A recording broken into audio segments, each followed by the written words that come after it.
मैं आपका शेख मोइनुद्दीन आज एक नए विषय के साथ आपके सामने आ चुका हूं। आज का विषय है 8वीं कक्षा प्रथम भाषा हिंदी पाठ्य पुस्तक से दूसरा पाठ लाख की चूड़ियाँ। लाख की चूड़ियाँ एक कहानी है। इस कहानी के कहानीकार का नाम है कामतानाथ। क्या नाम है? कामतानाथ।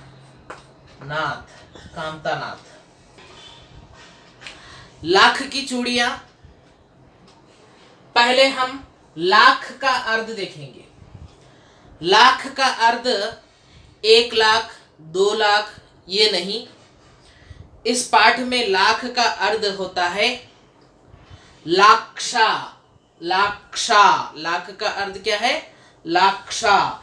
जैसे महाभारत में लाक्षागृह हुआ करता था ना, जब दुर्योधन पांडवों को मारने के लिए लाख का गृह बनाया था, लाक्षागृह बनाया था, उसमें उनको जिंदा जलाने की कोशिश करा था। ये लाख क्या होता है? लाख क्या होता है देखिए, वृक्षों पर लगे कुछ कीड़े, पीपल, बरगद आदि वृक्षों पर लगे हुए कुछ कीड़ों से बना हुआ एक लाल रंग का द्रव पदार्थ जलाकर पिघलाते हैं और उससे कई प्रकार की चूड़ियां बनाते हैं। चूड़ियां का अर्थ बैंगल्स, जो कलाई में पहनने के लिए औरतें कलाई में पहनते हैं, कंगन, इसी को हम चूड़ियां कहते हैं। ये कहानी कामतानाथ के द्वारा लिखी गई है। तो देखिए, कामतानाथ की यह कहानी लाख की चूड़ियां शहरीकरण और औद्योगिक विकास से गांव के उद्योग के खत्म होने के दुखों को दर्शाती है। कामतानाथ की इस कहानी में, लाख की चूड़ियां नामक कहानी में, आज के शहरीकरण और शहरों में जो उद्योग विकसित हो रहे हैं, औद्योगिक विकास से गांव के उद्योग जिस प्रकार खत्म होते जा रहे हैं, उसी के दुख के बारे में दर्शाया गया है। यह कहानी रिश्ते नाते प्यार में रचे बसे गांव के सहज संबंधों में बिखराव और सांस्कृतिक नुकसान के आर्थिक कारणों को स्पष्ट करती है। कामतानाथ जी के द्वारा लिखी गई इस कहानी में शहरीकरण और गांव के उद्योग किस प्रकार नष्ट होते जा रहे हैं उसके बारे में, और इस कहानी में मुख्य रूप से रिश्ते नाते प्यार वगैरह किस प्रकार बिखर रहे हैं और संस्कृति किस प्रकार नुकसान हो रही है, इसके बारे में इसमें बताया गया है। आप सब लोग अपने अपने पाठ्य पुस्तक निकालिए। पाठ्य पुस्तक पृष्ठ संख्या 8 पेज नंबर 8 में देखिए, कामतानाथ की कहानी लाख की चूड़ियां इस प्रकार है। सारे गांव में बदलू मुझे सबसे अच्छा आदमी लगता था। लेखक यहाँ पर कह रहा है, सारे गांव में बदलू ही मुझे अच्छा लगता था सबसे, क्योंकि वह मुझे सुंदर लाख की गोलियां बनाकर देता था। क्योंकि वही विकास, वह लेखक को सुंदर लाख की गोलियां मीन्स जो आजकल के बच्चे मार्बल कहकर खेलते हैं ना, खेलने के लिए गोलियां बनाते हैं ना, गोलियां खरीदते हैं ना, यही गोलियां बनाकर दिया करता था। मुझे अपने मामा के गांव जाने का सबसे बड़ा चाव यही था कि जब मैं वहां से लौटता था तो मेरे पास ढेर सारी गोलियां होती थी।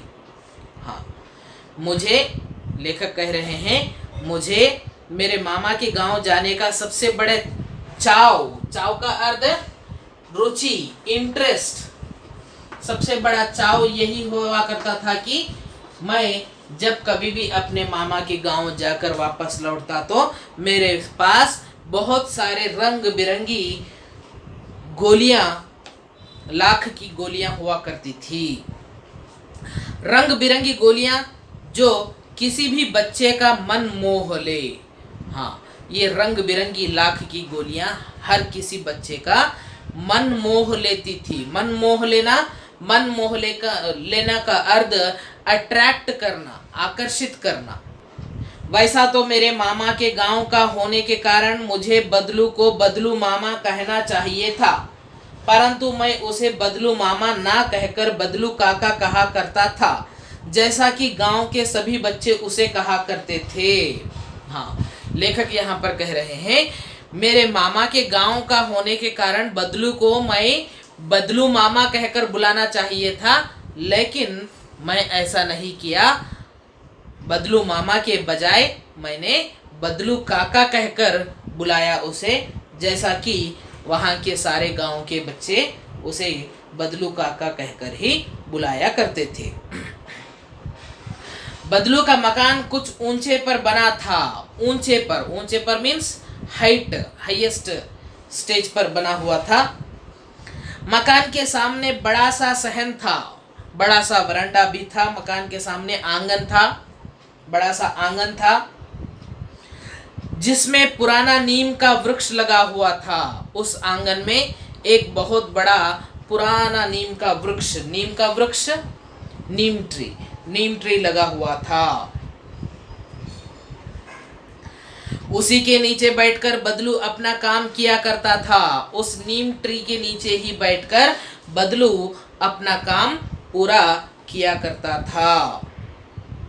बगल में भट्टी दहकती रहती, जिसमें वह लाख पिघलाया करता था। बगल में भट्टी दहकती थी। भट्टी दहकना, भट्टी का अर्थ चूल्हा होता है, जो आग लगाकर आग में लाख को पिघलाया करता था। भट्टी दहकती थी जिसमें वह लाख को पिघलाया करता था। सामने एक लकड़ी की चौखट पड़ी रहती थी।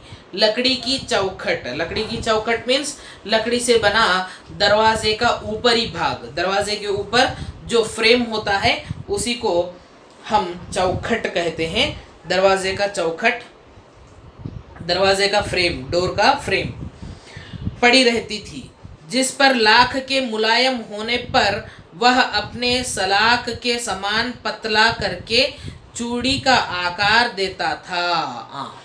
जब लाख मुलायम हो जाती थी, सॉफ्ट हो जाती थी, लिक्विड के रूप में बदल जाती थी, तो वह उसे क्या किया करता था, उसको बारीक सलाख के समान, सलाख मीन्स राड के समान, बारीक राड के समान उसे पतला सा करके चूड़ी का आकार दिया करता था। बैंगल बनाने के लिए चूड़ियों का आकार दिया करता था।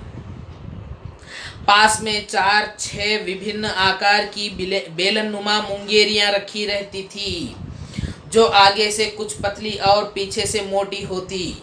लाख की चूड़ी का आकार देकर वह उन्हें मुंगेरियों पर चढ़ाकर गोल और चिकना बनाता और तब एक एक कर पूरे हाथ की चूड़ियां बन चुकने के पश्चात वह उन पर रंग करता। हाँ, तो देखिए यहाँ पर इसके पास, बदलू के पास बेलनुमा मुंगेरियां हुआ करती थी। बेलनुमा मुंगेरियां का अर्थ क्या है? हाँ, इसको पहले लाख को पिघलाकर बारीक सलाख के समान, राड के समान उसको बारीक बना लेने के बाद, जैसे हम आटे से बारीक बत्ती के जैसा बनाते हैं, वैसे ही बनाने के बाद, मुलायम बनाने के बाद बेलनुमा मुंगेरी, बेलनुमा मीन्स बेलन, जो चपाती बनाने के लिए यूज करते हैं ना, ऐसे बेलनुमा मुंगेरिया मीन्स मुठियादार लकड़ी, मतलब सामने से मोटी होती है और आगे से पतली होती है। ऐसी लकड़ी पर उसको एक के बाद एक चूड़ियां बनाकर चढ़ाया करता था। उसके बाद अच्छी चूड़ियां का आकार आ जाने के बाद वह क्या किया करता था, उस लाख की चूड़ियों पर रंग भी भर दिया करता था, कलरिंग किया करता था। बदलू यह कार्य सदा ही एक मचिए पर बैठकर किया करता था। कहाँ पर बैठकर? एक मचिए पर। मचिए का अर्थ क्या है? देखिए, मचिए का अर्थ लकड़ी से बना हुआ एक आसन, बैठने के लिए स्टूल, जो लकड़ी से बना हुआ एक स्टूल जो बहुत ही पुरानी थी। वह स्टूल कैसा था? बहुत ही पुराना था। बगल में ही उसका हुक्का रखा रहता, जिसे वह बीच बीच में पीता रहता। हाँ, उस मचिए के बगल में ही उसका हुक्का रहता था। हुक्का मीन्स जो स्मोक करने के लिए, जो स्मोक करने के उपयोग में लाते हैं हुक्का, उस हुक्के को रखा हुआ रहता था। वो लेकर बार बार वो पिया करता था और बाजू में रख दिया करता था। गांव में मेरा दोपहर का समय अधिकतर बदलू के साथ बीतता। जब कभी भी मैं मामा के गांव जाता तो दोपहर का ज़्यादा से ज़्यादा अधिक समय मेरा बदलू मामा के साथ ही बीत जाता था, बदलू काका के साथ ही बीत जाता था। वह मुझे लला कहता और मेरे पहुंचते ही मेरे लिए तुरंत एक मछिया मंगा देता। वह मुझे लला कहकर बुलाया करता था। जब मैं उसके घर पहुंचता तो तभी वह मेरे लिए भी एक मछिया मंगवा लेता। मैं घंटों बैठे बैठे उसे इस प्रकार चूड़ियाँ बनाते देखता रहता। कई घंटों तक दोपहर का अधिक से अधिक समय मैं वहाँ पर बैठकर उसको चूड़ियाँ बनाते हुए देखा करता था। लगभग रोज ही वह 4-6 जोड़े चूड़ियाँ बनाता। लगभग मीन्स अप्रॉक्सीमेटली, इंचुमिंचुगा। अप्रॉक्सीमेटली वह हर रोज 4-6 जोड़ी चूड़ियाँ बना लिया करता था। पूरा जोड़ा बना लेने पर वह उसे बेलन पर चढ़ाकर कुछ क्षण चुपचाप देखता रहता, मानो वह बेलन ना होकर किसी नववधू की कलाई हो। हाँ, जब जोड़ा पूरा हो जाता, जोड़ा मीन्स कम से कम उसमें 1 से 24 2 डजन चूड़ियाँ होते हैं। ऐसा जोड़ा पूरा हो जाने के बाद उसको बेलन नुमा मुंगेर पर चढ़ाकर उसको ऐसे देखा करता था कि वह मुंगेर नहीं, एक नववधू की कलाई है, नई दुल्हन की कलाई। कलाई का अर्थ क्या है? वृष्ट, जो हमारे हथेली के ऊपर का हिस्सा, कलाई, हथेली के बाद का हिस्सा, ये हथेली है और उसके बाद का हिस्सा यहाँ पर कलाई। चूड़ियाँ यहाँ पर ही पहनते हैं ना। हाँ, तो ये बेलन ना होकर एक नववधू की कलाई के समान उसे देखा करता था। बदलू तो मनिहार था। चूड़ियाँ बनाना उसका पैतृक पेशा था और वास्तव में वह बहुत ही सुंदर चूड़ियाँ बनाया करता था। हाँ, ये चूड़ियाँ बनाना उसका पैतृक पेशा था। पैतृक पेशा मीन्स उसके पूर्वजों से आया हुआ पेशा। पेशा का अर्थ क्या होता है यहाँ पर? ऑक्युपेशन। पेशा का अर्थ वृत्ति, ऑक्युपेशन। हाँ, ये उसका खानदानी पेशा था। वास्तव में वह बहुत ही सुंदर चूड़ियाँ बनाया करता था। उसकी बनाई हुई चूड़ियों की खपत भी बहुत थी। उसके द्वारा बनाए गए चूड़ियों की खपत का अर्थ क्या होता है? उपभोग, मतलब उसके द्वारा बनाए गए चूड़ियों का उपयोग करने वाले भी उस गांव में ही नहीं बल्कि आसपास के गांव में भी ज़्यादा ही लोग थे। उस गांव में तो सभी स्त्रियां उसकी बनाई हुई चूड़ियाँ पहनती ही थी।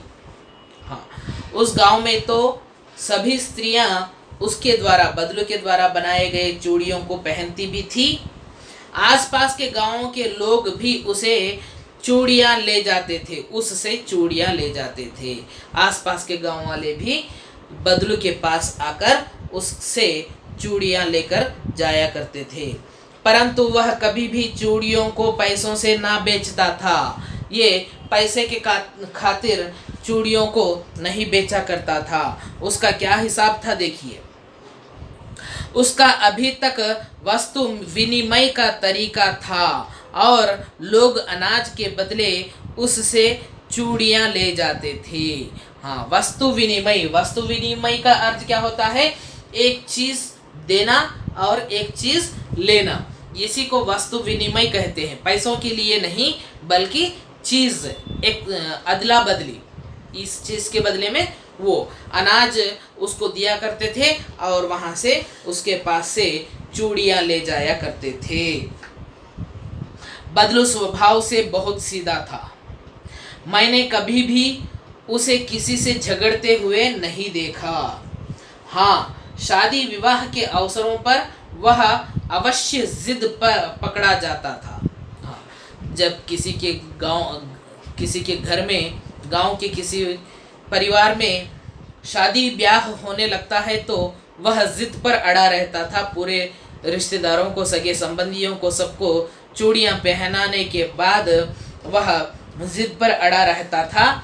जीवन भर चाहे उससे कोई मुफ्त में चूड़ियां ले जाए, परंतु विवाह के अवसर पर वह सारी कसर निकाल लेता था।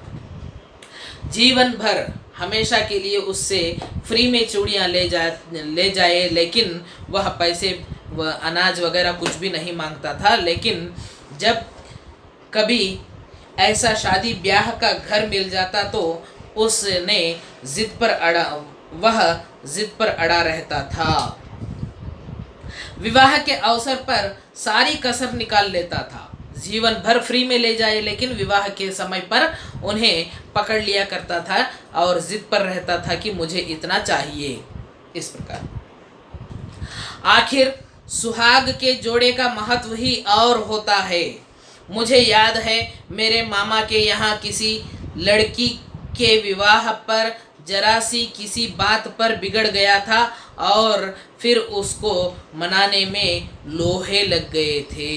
हाँ, तो देखिए, और इसके बारे में, सुहाग के जोड़े के बारे में बात ही कुछ अलग है। उसके लिए अलग से जोड़ा बनाया करता था शादी ब्याह के लिए। और जब इनके मामा के गांव में, उनके मामा के परिवार में या किसी दूसरे लड़की का विवाह हो रहा था तो जरी सी बात पर वह बिगड़ गया था और वह जिद पर आ गया था। उसको समझाने के लिए, मनाने के लिए वहाँ के लोगों को लोहे लग गए। लोहे लग जाना, लोहे लगना का अर्थ मेहनत करना, अधिक मेहनत करना, बहुत कोशिश करना पड़ा कि उसको मनाने के लिए। विवाह में इसी जोड़े का मूल्य इतना बढ़ जाता था कि उसके लिए उसकी घरवाली को सारे वस्त्र मिलते, ढेरों सा अनाज मिलता, उसको अपने लिए पगड़ी मिल जाती और रुपये जो मिलते सो अलग। हाँ, तो ऐसे शादी ब्याह के समय पर ये जोड़ा, शादी का जोड़ा, विवाह का जोड़ा बनाने के लिए उसको इतने पैसे मिला करते थे कि उसको और उसके घरवाली को अच्छे से वस्त्र भी मिल जाते थे, कपड़े भी मिल जाते थे और ढेरों सारा अनाज भी मिलता था और पगड़ी भी मिल जाती थी। पगड़ी मीन्स सर पर धारण करने वाली पगड़ी भी मिल जाती थी और उसके साथ साथ कई रुपये भी मिल जाते थे वो अलग से। यदि संसार में बदलू को किसी बात से चिढ़ थी तो वह थी कांच की चूड़ियों से। हाँ, अगर संसार में बदलू को किसी बात से चिढ़ थी, किसी बात से गुस्सा आता था तो वो किसके कारण? कांच की चूड़ियों के कारण। कांच की चूड़ियाँ कैसे होते हैं? जब किसी का हाथ टकराता है दीवार से या नहीं तो बर्तन से टकराता है तो टूट जाती है। ऐसी कांच की चूड़ियों से इसे चिढ़ आया करती थी, गुस्सा आया करता था। यदि किसी भी स्त्री के हाथों में उसे कांच की चूड़ियाँ दिख जाती तो वह अंदर ही अंदर कुढ़ जाता था और कभी कभी तो 2-4 बातें भी सुना देता था। हाँ, तो देखिए, उसके गांव में कोई भी दूसरी स्त्री के हाथों में कांच की चूड़ियाँ दिखाई दी तो उसको गुस्सा आ जाया करता था और उनको भला बुरा भी कहा दिया करता था, जो 2-4 बातें भी सुना देता था। हाँ? आपको ये टूटे फूटे हाथों को जख्मी करने वाले कांच की चूड़ियों ही बहुत पसंद आए क्या? इस प्रकार उनको बातें भी सुना दिया करता था। मुझसे तो वह घंटों बातें किया करता था। और लेखक कह रहा है, मुझसे तो घंटे बातों किया करता था, बदलू मुझसे घंटे बैठकर बातें किया करता था। कभी मेरी पढ़ाई के बारे में पूछता, कभी मेरे घर के बारे में, और कभी यूं ही शहर के जीवन के बारे में। कभी मेरे पढ़ाई के बारे में, कभी मेरे घर परिवार के बारे में, और कभी कभी शहरी जीवन के बारे में पूछा करता था। मैं उससे कहता था कि शहर में सब लोग कांच की चूड़ियां पहनते हैं, तो वह उत्तर देता, शहर की बात और है लला। हाँ, मैं जब शहर की बात आती थी तो शहर में सब लोग कांच की चूड़ियां पहनते हैं, इस प्रकार मैं उसको बताता तो वह कहने लगता, शहर की बात और है लला, वहाँ तो सभी कुछ होता है, वहाँ तो सब कुछ होता है। वहाँ तो औरतें अपना मर्द का हाथ पकड़कर सड़कों पर घूमती है। हाँ, वहाँ तो शहर में औरतें अपने मर्द का हाथ पकड़कर शहरों में घूमने लगती है, और फिर उनकी कलाइयाँ नाजुक होती है ना, और उनकी कलाइयाँ भी बहुत नाजुक होती है। ये लाख की चूड़ियाँ बहुत वज़न होते हैं और स्ट्रांग होते हैं, तो संभाल नहीं सकती। लाख की चूड़ियाँ पहने तो मोच ना आ जाए। अगर लाख की चूड़ियाँ वो पहनेंगे तो उनकी कलाई मोच आ जाएगी। मोच आना का अर्थ क्या होता है? हाँ, मोच आना मीन्स पेनफुल, कलाई दर्द होना, पेनफुल मजिल। ओके। कभी कभी बदलू मेरी अच्छी खासी खातिर भी करता, कभी कभी बदलू मेरी अच्छी खासी खातिर करता, देखभाल अच्छे से करता। जिन दिनों उसकी गाय के दूध होता, वह सदा मेरे लिए मलाई बचा कर रखता, और आम की फसल में तो मैं रोज़ ही उसके यहाँ से 2-4 आम खा आता। हाँ, जब गाय का दूध हुआ करता था उसके पास, तो मेरे लिए मलाई बचा कर रखता था। मलाई का अर्थ क्या होता है? मलाई का अर्थ जो दूध को गर्म करने के बाद ऊपर जो जम जाता है, मीगड़ा कहते हैं। जिन दिनों उसकी गाय के दूध होता, उसके पास गाय का दूध होता, वह सदा के लिए मेरे लिए मलाई बचा कर रखता, और आम का फसल होने पर हर रोज़ 2-4 आम खा आता था। परंतु इन सब बातों के अतिरिक्त जिस कारण वह मुझे अच्छा लगता था, वह यह था कि लगभग रोज़ ही वह मेरे लिए 1-2 गोलियां बना देता था। हाँ, तो देखिए, बदलू इसको, लेखक को, कामतानाथ को किस लिए अच्छा लगता था? हाँ, क्योंकि हर दिन उसके लिए, लेखक के लिए 1-2 गोलियां अवश्य बना कर दिया करता था, इसलिए बदलू लेखक को बहुत अच्छा लगता था। आगे का हम देखेंगे कल के वीडियो में। अगर आपको मेरा यह वीडियो अच्छा लगा तो लाइक कीजिए, शेयर कीजिए, सब्सक्राइब कीजिए, बेल आइकन को भी दबाइए, ताकि मेरे अगले वीडियोस की नोटिफिकेशन आप तक पहुंच सके। तब तक के लिए इजाज़त दीजिए। धन्यवाद।